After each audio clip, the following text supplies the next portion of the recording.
આપનું સ્વાગત છે। હું છું અક્ષય। દેશનું બજેટ રજૂ થઈ ગયું છે। બજેટમાં સૌથી મોટી જાહેરાત કરવામાં આવી અને આવકવેરાની મર્યાદાને હવે 12 લાખ રૂપિયા કરવામાં આવી છે।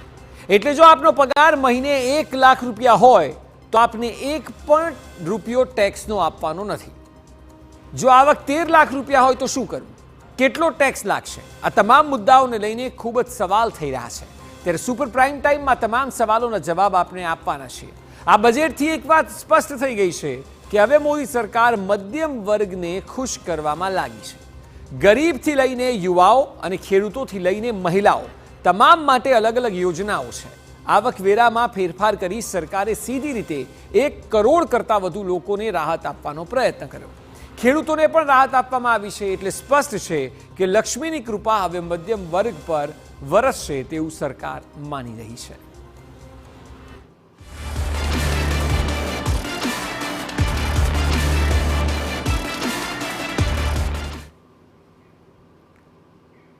સૌથી પહેલા એ ખબર બતાવીએ કે જેની આપ રાહ જોઈ રહ્યા છો। એવી મોટી જાહેરાત કે જેની સીધી અસર આપના જીવન પર થશે।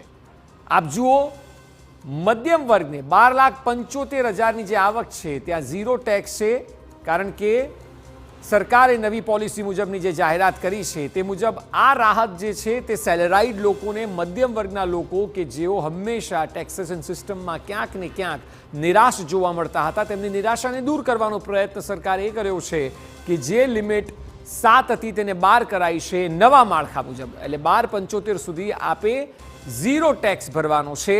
અને આ રાહત એ મિડલ ક્લાસ લોકો માટે, સેલેરાઇડ લોકો માટે કે જેઓ દર વર્ષે કમાયા બાદ ટેક્સ ભરવાની ઝંઝટમાં રહેતા હતા અને તેના કારણે રોકાણ પણ અનેક અલગ અલગ જગ્યાએ અલગ અલગ સ્કીમોમાં કરતા હતા। હવે તેઓ 12 લાખ સુધી ટેક્સ નહીં ભરવાને કારણે રાહત અનુભવી રહ્યા છે।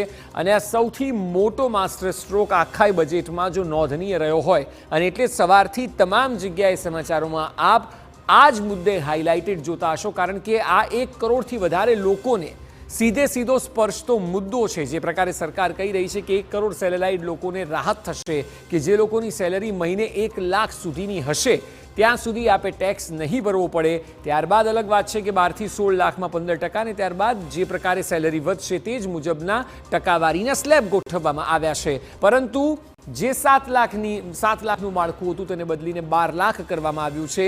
નિષ્ણાતો પણ એવું કહી રહ્યા હતા કે કદાચ 10 લાખ સુધી કરી દે તો ખૂબ સારું કહેવાય, પરંતુ સરકારે તેનાથી પણ વધુ એટલે કે 12 લાખ સુધીની રાહત આપવાનો પ્રયત્ન નવા માળખા મુજબ કર્યો છે, જે દરેક સેલેરાઇડને લાગુ પડશે। અને અંદાજે એવો આંકડો છે કે લગભગ 1 કરોડ લોકોને આ વસ્તુ સીધી રીતે સ્પર્શ કરશે।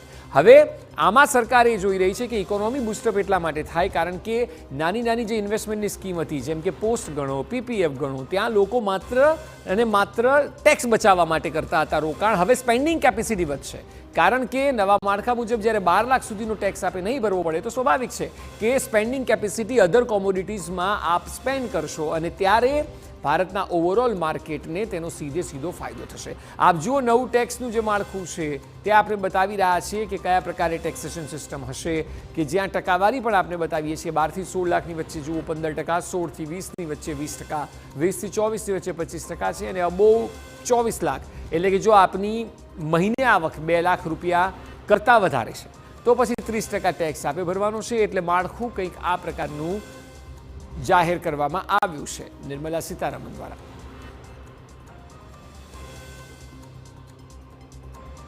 એટલે સીધી રીતે મિડલ ક્લાસને આકર્ષવા માટેનો આ પ્રયત્ન છે અને એ સફળ પણ એટલે દેખાઈ રહ્યો છે કે ફાયદો તો છે।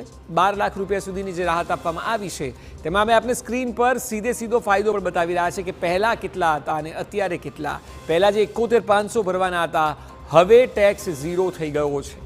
એટલે સીધો ફાયદો જે 71,500નો છે। 13 લાખ રૂપિયા જો આવક હોય તો પહેલાં જે 88,400 હતો તે હવે 66,300 થયો છે, અને એટલે ફાયદો 22,100 જોવા મળી રહ્યો છે। જે આવક 15 લાખની પહેલાં હોય તો 1,30,000 રૂપિયા ટેક્સ ભરવાના થતા હતા તે હવે 97,500 પર આવી ગયા છે, અને સીધી રીતે ફાયદો 32,500 રૂપિયાનો જોવા મળી રહ્યો છે। એ જ મુજબ જ્યારે આવક આગળ જાય ત્યારે આપ જુઓ 22 લાખ રૂપિયામાં પહેલો ટેક્સ જે 3,40,000નો હતો તે હવે 2,40,000 એટલે 1 લાખનો ફાયદો થયો છે। એ સિવાય 25 લાખ જો આવક હોય તો 4,34,000 આસપાસનો જે ટેક્સ હતો તે 3,19,000 થયો છે ને 1,14,000 આસપાસની રાહત હવેથી જોવા મળશે.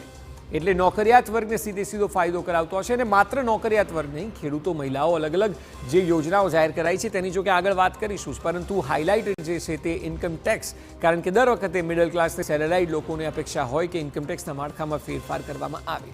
નવા ટેક્સના